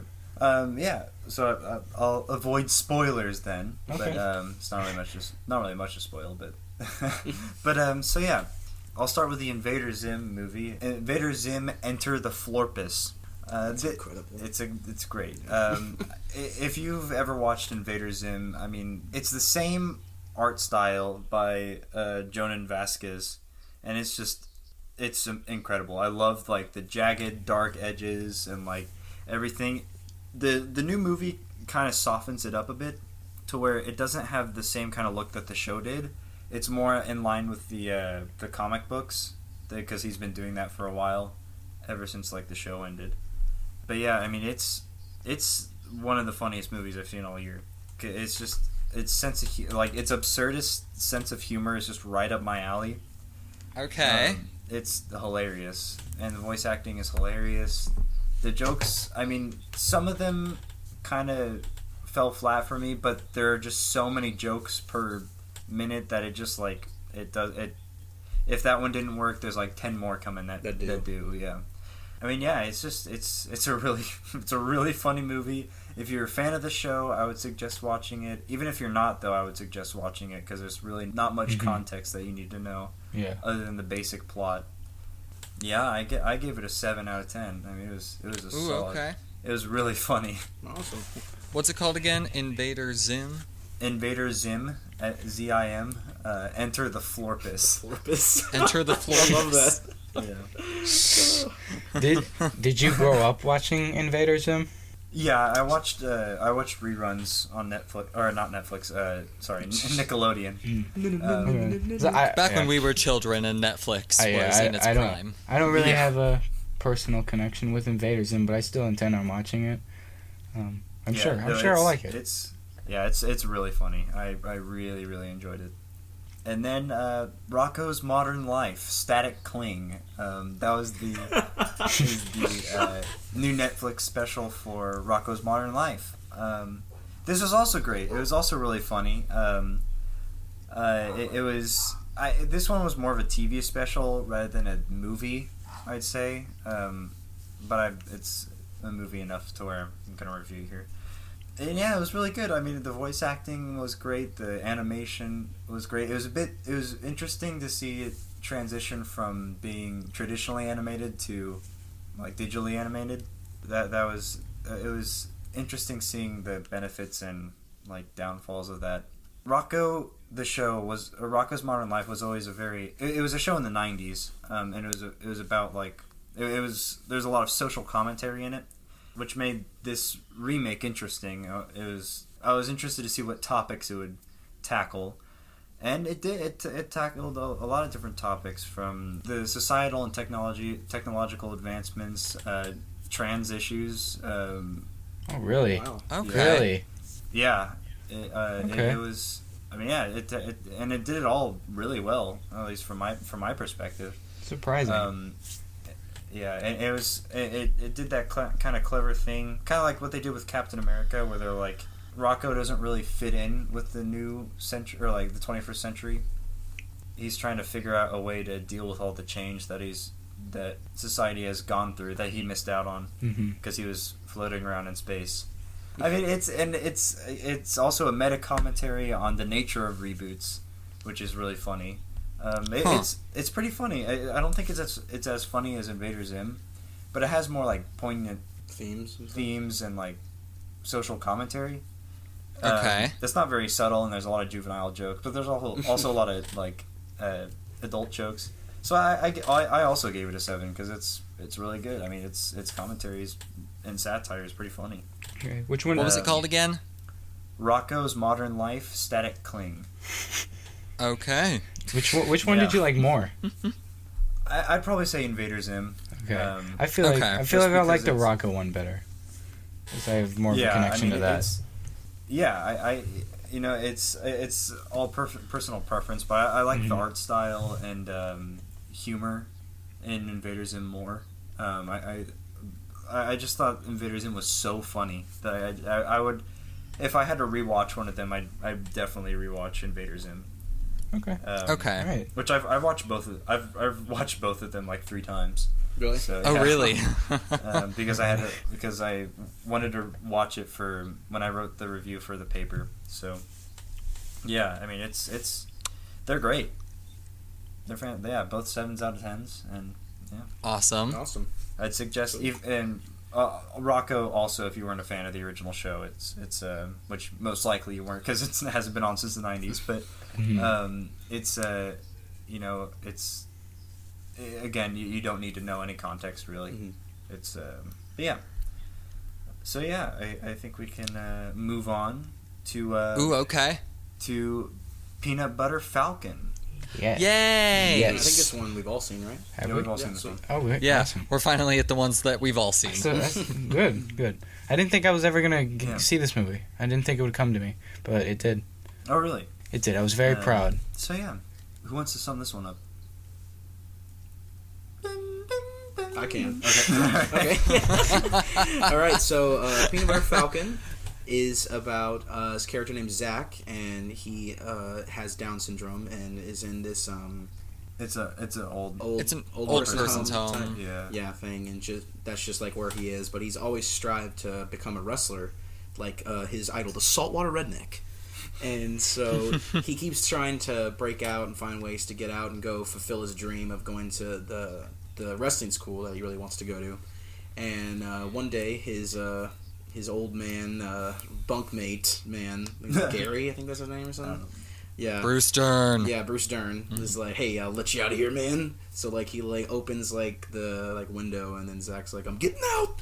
So he makes it out, and then eventually he runs into Shia LaBeouf's character Tyler, who has a somewhat dark past, and there's a lot of stuff with Tyler and his brother who's recently passed away, and basically they just meet up and they just kind of start to form a bond, and Tyler promises that he'll get Zach to the wrestling school, and hijinks ensue. Hijinks do ensue. This is just such a sweet, cute, great movie. Yeah. It's delightful. So good. Yeah. Pretty dang delightful. I enjoyed it. Yeah, I mean, it was good. I think the cinematography and the performances are really a big highlight for me. Awesome. It's so beautiful. Oh, yeah. It's so beautiful. The way they use the overhead shots Yeah. were incredibly effective. I mean, just the wide shots on the river, or just of them walking, I think were just so pretty. I really enjoy Mark Twain. Like, so whenever I saw the trailers for this movie, I was like, yep. It feels straight up. Yeah. Yeah, it feels like Huck This is a Finn. very Twainy movie. Mm-hmm. Yeah. So yeah, I really enjoyed it. Yeah, and I love how the movie portrays nature as well. Yes, I agree.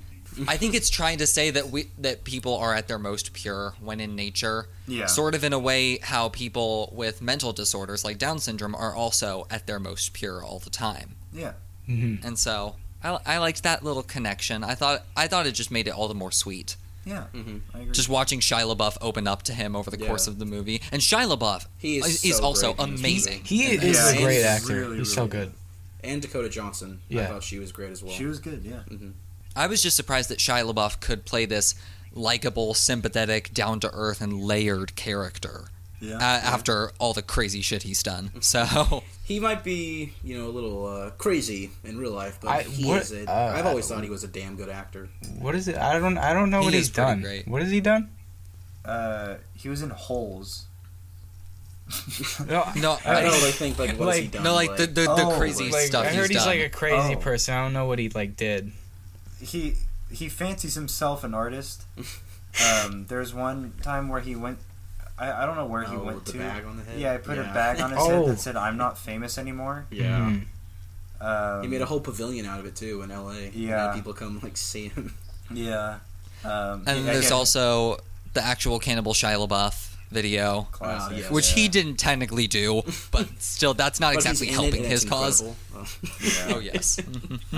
There's the stuff with 4chan, Oh yes. which was really funny. He will not. And then the live stream. The live stream, yeah. The He Will Not Divide Us live Oh stream. man. Beautiful. Yeah, he's a bit of a goofball, but He's so talented. he's pretty good. Yeah. Yeah. Have any of you seen American Honey at all?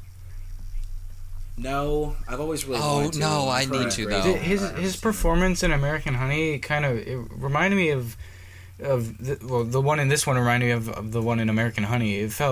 He felt more like in both movies he seems more of like a genuinely like nice person, more like he has a lot of charisma in this movie and in American Honey.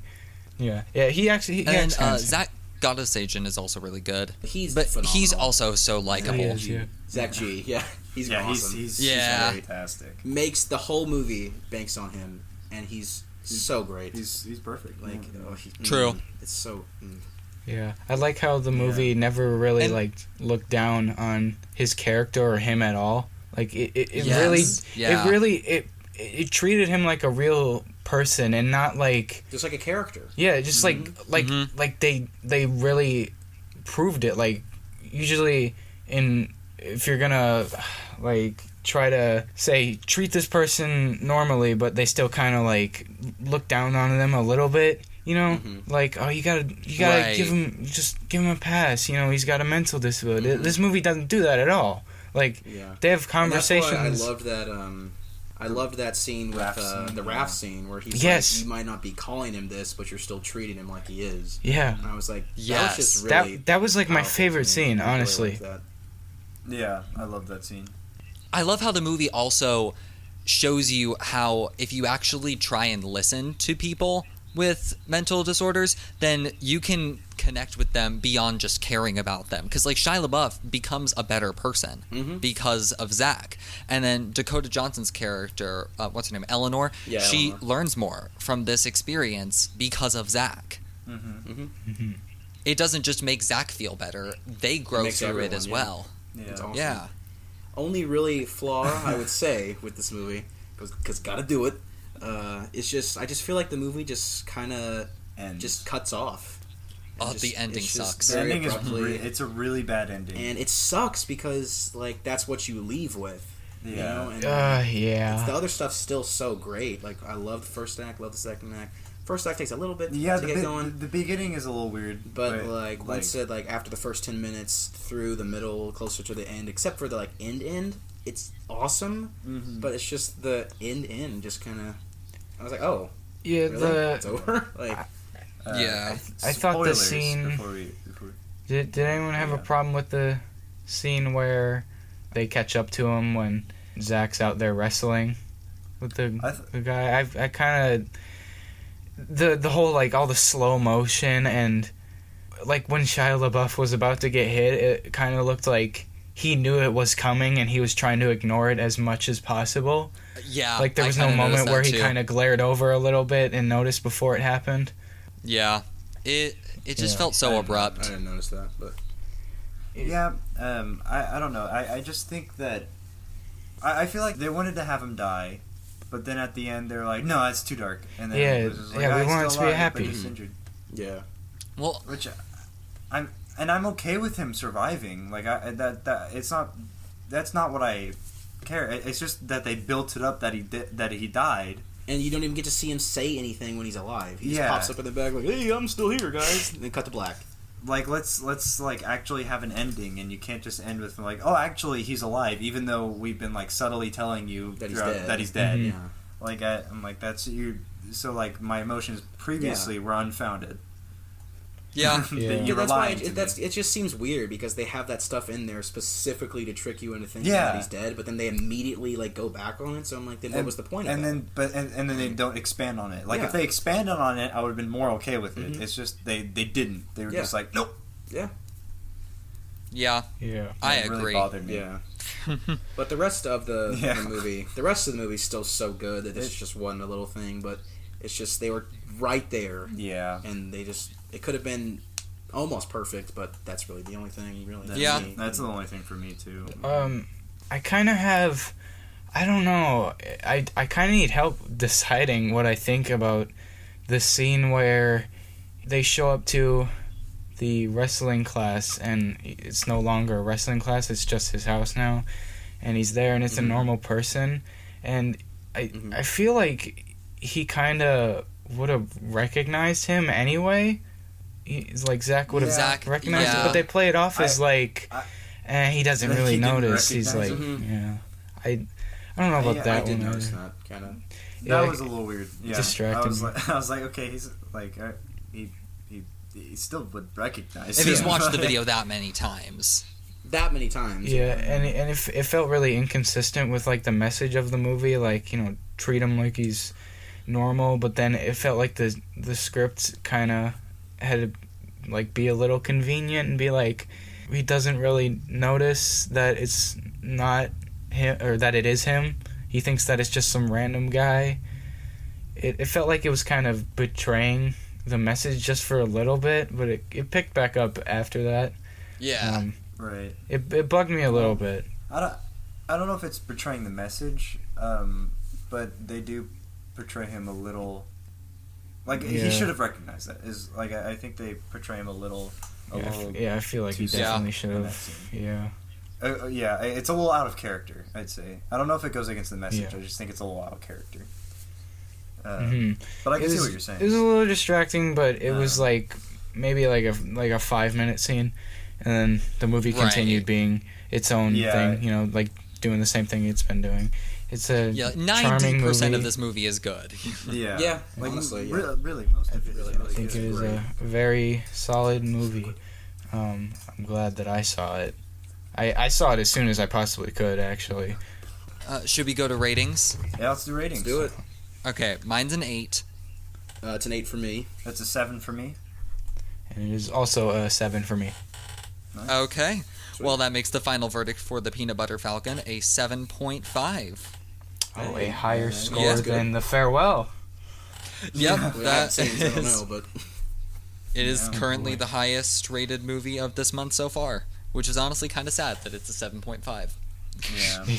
Well, we That's, have one movie left for Alright. this podcast, which may be the longest podcast we've ever had. Yeah. That's Yeah.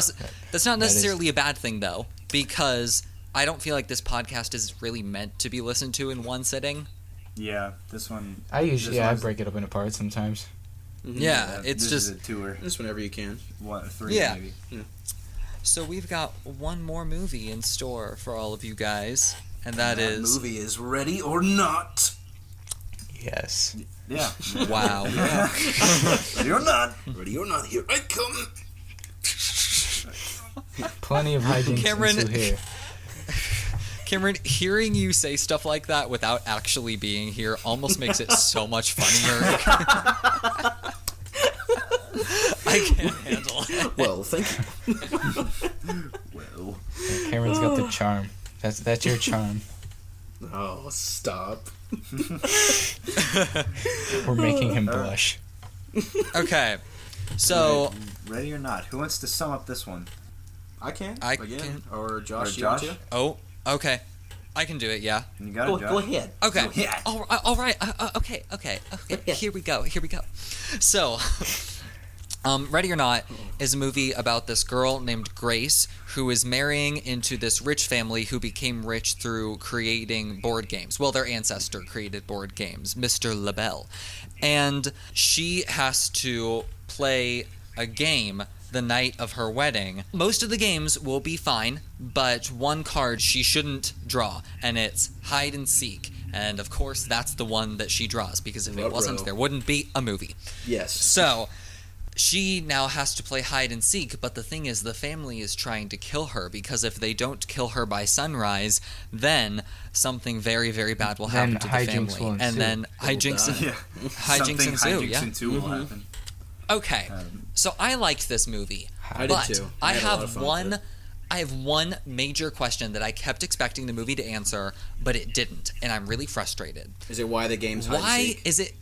Yes. Why is it hide and seek? Yes, exactly. Because they make a big deal out of the fact that the hide and seek is like the one game that's really bad. Like, because all the other games, it would have just been a normal game, but hide and seek is the murder game. Why? What do you mean? Yeah, I Like, had that question Maybe that's also. just I was literally how it about to is. mention I that. don't know. Like, What do you mean? Wait, so like, he's saying like Why he is expected the there hide- to be a reason why hide and seek was the one where you kill people and the other ones aren't. But I expected there was just Yeah, like, the other well, games this are is the just game where normal. We're gonna kill oh, people. I think it's just since it's the like Mr. LaBelle that's choosing the games. I think he's just like, you know what, I'm gonna choose hide and seek for this one. Mhm. And hide and Yeah. seek is like code for killer. Kill. Yeah. No, but my question is, why is hide and seek code I guess for it? I don't know because he picked it. Because Okay. the devil's a tricky fucker. Okay. Yeah, that didn't really bother Okay, me. and I when was also- just kinda like, oh, I guess that's the violent one. All right, Yeah. and I just went with it. Okay. It is Okay. weird. I guess it's not that big of a deal, but I mean, they could. Yeah. I liked They the could have had movie. a It's a lot of scene fun. where they were. I don't know. They could have just established. Mr. Ladomus was very competitive when it came to hide and seek, or something like that. yeah, they could have just had a moment. Yeah. But he was a hunter. Okay. They mentioned that he was True. he was a hunter in the game. Sacrifice. He's like, Okay. Okay. Yeah. that's really, but Well- that's really about it. I mean, Yeah. Oh, there's like that one painting. Yeah. Yeah, where- It's like, yeah, it was like a bunch of elephants. Well, the movie is fun though. Yeah, Yeah. It has a lot of And Samara crazy, Weaving is great. fun moments. She's a great lead character. Oh my gosh. she's always good. She is she's fierce. pretty good. Yeah, She's awesome. Yeah. Um, She was in Monster Yeah, Trucks. she's pretty cool. I loved the stuff with her the wedding dress. How it just kept getting more and more more tattered. broken and Yeah. more blood all over it. Yes. And all that. It was just that was Yes. a great symbol. I thought that was I- awesome. Yeah, I have notes about that. I wrote down wedding dress, symbol of elegance and beauty, gradually stripped away and morphed into cutthroat, vengeful, feminine power. Yes. That was a great way to put I it. put a lot of thought into that one. the what's it? The significant other. Alex, Yeah, I don't Alex. think he was very good. his acting. His Oh, performance. I thought he was I thought it alright. was good. I thought he was pretty bland to me. His Yeah. his brother. No, not the brother. Him. The brother's Daniel. I think his name's Alex. Yeah, Alex is the one. Alex, she- yeah. Yeah, I didn't. Oh, buy it. him. I didn't. Uh, I didn't I buy thought their he's fine. relationship. Really? Yeah, I was like, I- oh. Yeah, I guess Well, she it wasn't established very so much. much better than he was in those scenes, Yeah. and he just Yeah. wasn't really giving that much. And I was just like, I Yeah, don't know. I didn't buy their chemistry. I bought it from her perspective, not Yeah, his. I And bought you need her. It, I didn't both buy to him. work, and that's just Yeah. But yeah, the brother Daniel, I he was- loved him. he was great. He was great. He was great. Other Daniel's than, awesome. Grace, he was my favorite character in it. Yeah. Because I never knew what they were gonna do with him. Because I honestly was like, I feel like it could go either way. Yeah. Because like they kept subverting kind of each time. Right. Yeah. He's very unpredictable. Yeah, to me, the movie was fine. I don't really like mixing horror and comedy very much. Because I didn't feel I have gripes I didn't with that feel a too. lot of tension. Really? I did. Wait, I really? felt a ton. I did it depended too. on the scenes, but I mean, it depends on the scenes, but I mean, the only scene I really felt tension was whenever Alex was going to talk, like broke out and talked to Samara Weaving. That was the only scene where I was like, oh, this could go either way. But like, other than that, nothing. Really? Nothing else really had like any tension for me because it just kept getting undercut by jokes. Really? Yeah, I mean, Well, like every single time where I was supposed to feel, or where the movie was like, you gotta feel tense. It was just like, but there's a joke. I don't know about that. No. I didn't think. I thought that scene where she was in the kitchen with the butler or whatever, and she was. Yeah. I thought that was pretty intense, and I didn't really see. Yeah. That's true. I any mean, jokes this in that. okay, yeah. The scenes where But, they like- don't try to force humor into it are fine. I like the That are that pretty scene good. kind of had like elements of It had comedy a to it little because bit. I mean, because because the he's like butler- conducting, yeah. but I mean, I don't really Yeah. think that's like. Yeah, it's It's just kind of that's what he's doing. Okay. yeah. well, guess. I do agree that sometimes it can get annoying when they force humor into it. But what I think is interesting about this movie is that sometimes the humor feels forced and sometimes it doesn't. yeah. Because like well, sometimes, Like, what's the time you sometimes I think- feel what's the like time they you think it feels stop the. forced? Well, it's not necessarily that it feels forced. Oh. I just think the humor in general undercuts the tension that I'm supposed to be feeling.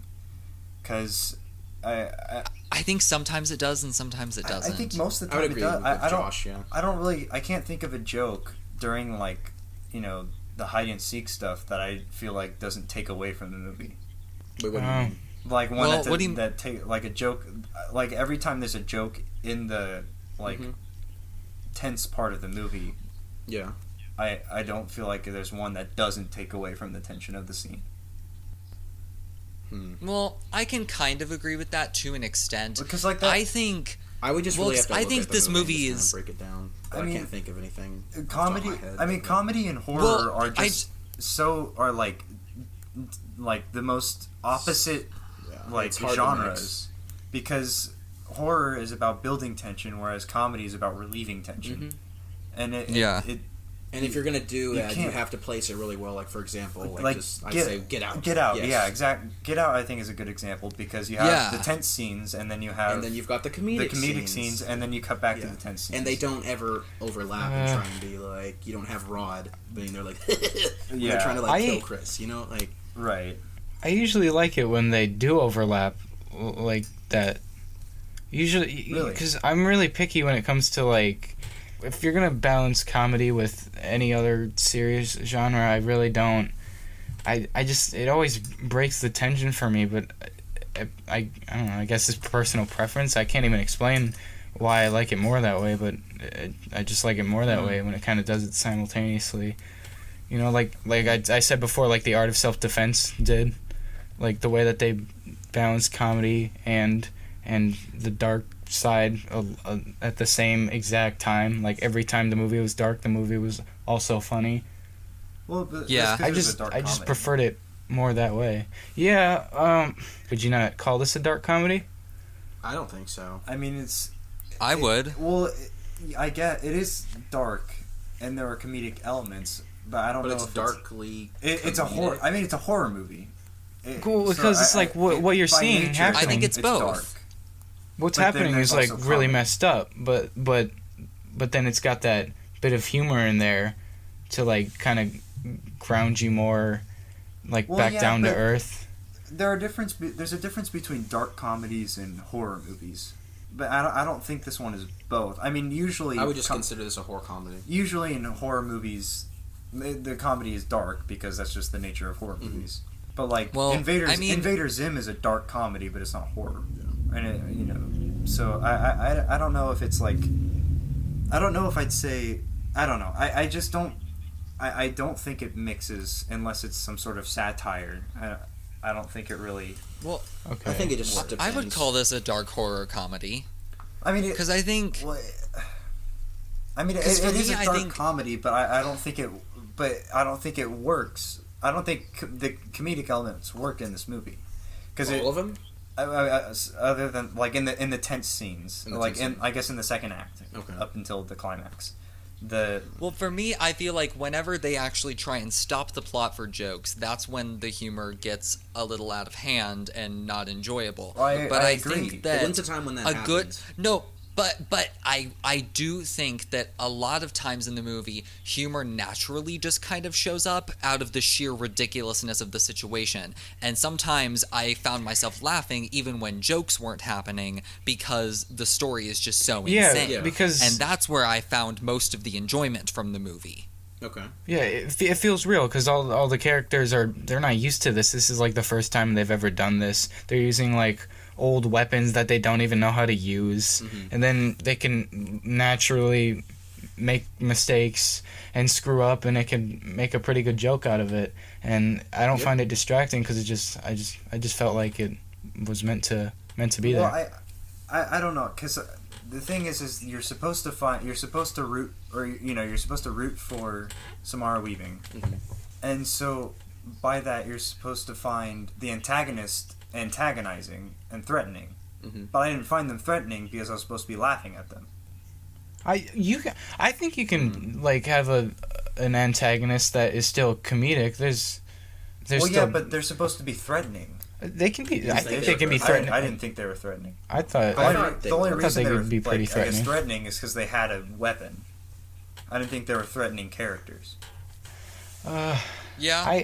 And the reason is because they were and because it was a comedy, and it made it harder for me to root for the main character because I was like, these guys are a bunch of fucking buffoons. Okay, I can see where you're coming from, but I guess that is a pretty glaring problem. That's the issue I have with it. Yeah, some of the characters were a little underdeveloped. Like, I couldn't tell you anything about the dad or the guy with the crossbow. Fitch. She didn't know how to use his crossbow. Yeah. And he has a nervous stomach. Really? But yeah, I mean, it's... No, I get a lot of what you're saying, and it's like... I noticed that certain times it just didn't bother me that much. Mainly, I was just like, I just had fun. I mean, with the movie. It wasn't. It's the not worst. like it's anything like incredible or anything. Yeah, it's not the worst movie. I just had fun with it. That's why it's just okay because I'm like, it's fun. Mm-hmm. I didn't have a bad time. I don't think I'd rewatch it. The nail scene is great. Yeah, that's a great that scene. Was when the kid actually shot her, I was like shocked. I know. I was surprised too. And then like she fell in the thing, and I was like, that's gonna get infected. Yeah. And then she just like punched the kid in the face. That was pretty funny. That's 2 August movies that we've talked about on this podcast where a kid gets punched in the face. Kids get hit. Kids get fucking sketched. But yeah. Yeah, that scene was great. There's a jump scare in this movie that scared me to death, but it wasn't like a typical movie jump scare. It was the moment when she's crawling out of the kitchen thing. What's it called? The dumbwaiter? Yeah, that thing. She's crawling out of it, and she's just creeping around, and then her dress rips. And it's just like a little moment. Did you guys not jump at that? No, I didn't. What? Oh my gosh. Okay. That that made me jump so hard, and I was so happy that made me jump without actually trying, because I was like, so many movies try so hard with the big, like, to get a jump scare to work. Yeah. I just wanted to point that out. The ending is insane. Yeah. Oh my gosh. Yes. Yeah, I didn't really like the ending. Did anyone else see this a second time? No. I did not. I did, because same situation happened with Good Boys. Friend said, I'm gonna go, you wanna go? Yeah. And then I brought another friend with too. And as I was watching the movie, the ending kept getting closer and closer, and my heart was actually like beating really fast. Cause I didn't think it was like, oh, it's scary. Oh, I'm afraid of what's gonna happen. This is really intense. It was. I feel like it was more because the ending is so nuts and so different than everything else in the movie. Mm-hmm. That I was kind of wondering, like, are my friends gonna like this? Yeah. Oh, yeah. I go through that a lot when I show my friends stuff. Yeah. Yeah. But I thought the ending was great. I thought it was hilarious. I thought it was funny too. I thought It was fun. shocked me. It came out of like, I thought it was funny. Yeah, my dad thought it was funny too. There's another one I saw with my dad. Mhm. What shocked me, I thought he'd hate Yeah, this kind of stuff. Yeah, and I feel like usually these types of endings I wouldn't like, but I don't know what it is about it. The thing that I think I enjoyed so much was that you can almost feel the writer just go, you know what, fuck it, and then just Yeah. writes the ending. Hmm. Yeah. And it felt earned because I liked the rest of the movie, and me personally, I think the comedy hit pretty hard, and I thought it was funny most of the time, and then this ending, which is supposed to be comedic and crazy, like crazier than everything else that you've seen in the movie, I thought it was earned. Yeah, Well, that's all I really have to say. Yeah, that's all I Yeah, the color grading was pretty bad, but like I thought it was very saturated. it didn't bother me. I yeah, noticed it, but a little bit. Throughout the entire movie, it really bothered me. I don't know why. Yeah, because- this is a movie where you can't really watch, I don't know, like on your phone in a field or something, where like, because it's really Yeah. dark looking. I wouldn't call the color grading bad, but I would say it was a bold choice that definitely will not work for some people. Yeah. But if you just can looked get ugly. past it, then Well, I mean, if it's something that you have to get past, I don't think it's a good thing. I guess that's true. Yeah. Yeah. Yeah. It just I didn't depends think it on was- if you notice it. Yeah. I guess It's just Yeah. it looked really ugly, like for a lot of the time. I and it guess- really I think- annoyed me. I think the movie still I looks... just kind of accepted it because we don't know what the alternative would have looked like. But that isn't. So But I don't know if that does that excuse it though. no, I mean, I'm saying that I think he's saying he Obviously, if it recognizes had, that like- it's a flaw, but it just didn't bother him that much. Okay. Is I that mean what- that. Yeah. well, No. I mean, well, I'm not even trying to say that it's a flaw. It's just that it's different, and I don't think it looked bad. I just think it looked interesting, and I don't know if it needed to look Yeah. interesting, but I'm okay with it looking interesting since we don't know what it would have looked like if it didn't look like that. I think it I would. I noticed- think it would have looked better if it didn't. I noticed that it kind of looked that way, but for me, it just didn't bother me. It just looks. So I I think it's just depends on the person. looked ugly. Yeah. To you. All right. Well, I think we're good for ratings. All right. Okay. Mine is a 6. Mine is a. Where are you? 7. Oh, mine's a 5. Okay. And I'm doing a 7. Okay, so that makes the final verdict a 6.25 for Ready or Not. Here we Surprising. come. I thought All right. I thought Josh would give it a higher score than a 6. You know, I was wondering. My thing is mainly about the unanswered questions. Yeah. I almost I gave it a get- 6, but I loved Samara Weaving so much, and that's why I ended up giving it a 7. It's a high 6 for me. Okay. Like, if I gave 0.5s, I might have given it a 6.5, but that would just confuse my brain too much. Yeah. Okay. Yeah, that sounds fair. Like a heavy 6 for you. Yeah, that's like solid 6. I do Okay. a solid 7. Are those all of the movies for this month? That's all the I think movies. that's I everything, think yeah. so. Yes. Well, shall we read the final list of these 16 movies? Very Let's few hear of it. which are good. Right. Okay. So, tied for last place with a score of 1 out of 10, 47 Meters Down Uncaged, The Banana Splits Movie, and Overcomer. Well, I think it's In- really the Banana Splits movie should be just that. That's the main. Oh, yeah, that's I the was- main one. Okay, I'm just reading them alphabetically based on what rating they have. So, in 12th place with the score of 3, actually tied for 12th place, is Angel Has Fallen and The Kitchen. In 11th place with a 3.5, Hobbs Shaw. Tied for 9th place with a score of 4, The Angry Birds Movie 2 and Dora and the Lost City of Gold. In 8th place with a score of 5, Bring the Soul, the movie. That's In seventh so place bizarre. with a 5.5, Good Boys. In sixth place with a score of 6, The Art of Racing in the Rain. In fifth place with a score of 6.25, Ready or Not. In tied for third place with a score of 7 is Invader Zim, Enter the Florpus, and Rocco's Modern Life, Static Cling, which are 2 great movie titles. In second place with a score of 7.3, The Farewell, and in first place with a score of 7.5, The Peanut Butter Falcon. Nice. Yeah. Hey, there we go. Yeah. Awesome. Good month. I find it really bizarre that Bring the Soul is like I don't even feel like I should have rated that, but it got a higher score than like half the stuff that we even talked about. It's insane. It's right smack dab in the middle, so... yeah, like don't see it as like a 5 because it's better than this. Just see it as a 5 because I don't have a score for it. Okay. That's why I gave it 5 at least. Well, I think we're a bit over time to review the movies, or like to check out the other movies for next month. There aren't many movies that are coming out next month. Well, plus we're not all together to where we can see them. Oh, true. True. I mean, I'm looking at them right now. The main ones I'm looking at are It Chapter 2, The Goldfinch, Downton Abbey, Hustlers, Monos, Ad Astra. Yeah, that's about it. Yeah, that's really about all that I'm looking forward to. Same. Yeah. Well, All right. Well, Michael, where can we find you? You can find me on YouTube, Late Movie Reviews. But if you want to find me on Twitter, which I am also active on quite a bit, I am at Lazy Fork with a 0 in the word fork.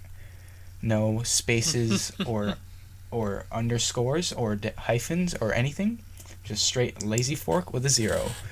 And then my Letterboxd is also the next thing that I'm most active on, which is Late Movie Reviews. Alrighty. Pretty easy. Alrighty. Josh, where can we find you? You can find me on Instagram at josh.elliott. That's ELIOT. And you can find me on Letterboxd as well, Josh Elliott. Cameron, where can we find you? You guys can find me on Instagram at CandyRay15. Alrighty, well, you can find us at the Film Nerds. What about you, Paul? On Instagram. So you can find us on Instagram at the Film Nerds, and you can find me, Paul Dower, at Leof Garingford. LeofGarryingFord. You can't miss it. Can't miss it. Leof Garingford. So yeah, we'll all catch you in the next episode.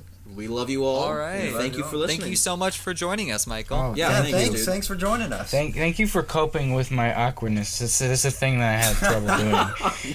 You're fine, I have dude. trouble You're like fine. You just, say that as though we're not all awkward. Yeah. Well, I mean, at least you guys can like on the spot phrase things good.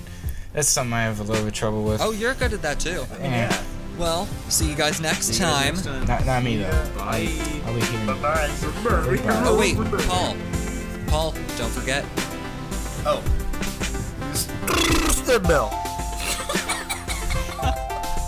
Alright. Smash that bell. Okay. Goodbye. Bye.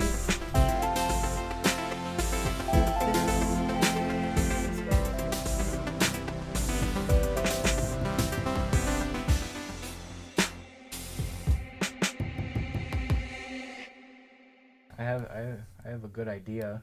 You guys can make T-shirts that say "Hijinks ensue." Hey. Oh, yeah. Thank you for actually picking up on that. I would literally. That is, I would literally buy that. Hijinks, yep, that's Hijinks ensue.